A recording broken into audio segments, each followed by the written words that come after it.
আমার মতো ফুটপাতে বসা একজন চপওয়ালাকে জিৎ ভাই যে এই রকম করবে সেটা আমি জিৎ মোমো সেন্টারে না গেলে জানতেই পারতাম না।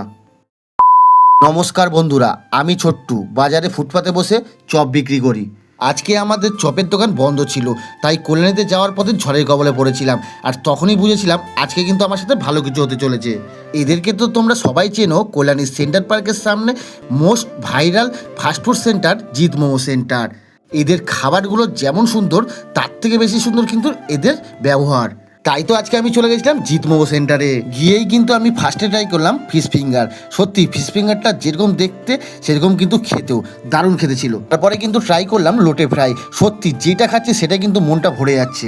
আমার আরও কিন্তু মনটা ভরে গেল জিৎ ভাইয়ের ব্যবহার দেখে। তার দোকানে হাজার এক কাস্টমার থাকা সত্ত্বেও সে কিন্তু দোকান থেকে বেরিয়ে এসে আমার মতো একটা চপওয়ালার সাথে আলাপ পরিচিতি করছে এবং অনেকক্ষণ ধরে আমাদের দুজনের গল্পও হয়েছে। আমার মতো একটা চপওয়ালাকে যে জিৎ ভাই এতটা সম্মান দেবে সেটা কিন্তু আমি কখনোই ভাবতে পারিনি।